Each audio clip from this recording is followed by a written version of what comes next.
为着要配合这铁路高架化工程，伫嘉义地区有啥个车头咧，必须要进行改造，希望来开发这车站的区域重新整合。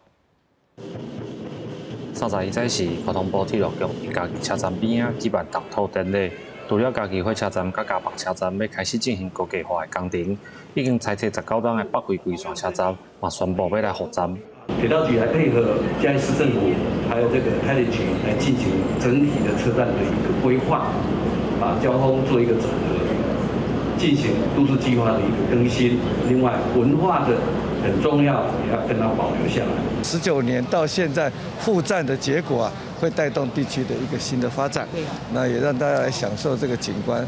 三个车站施工的经费计共是71.2亿，嘉义车站旧站嘛保留落来，正造成旧共存的车站。今仔日来参加的嘉义县市政府，嘛拢向交通部反映经费的问题，希望中央会当补助。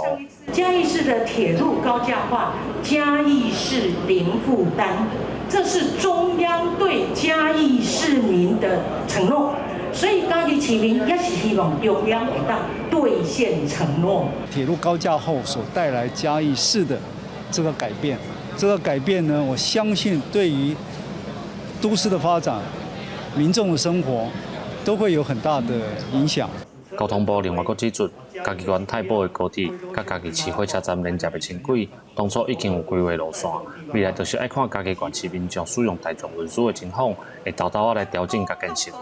记者林慧婷，嘉义报道。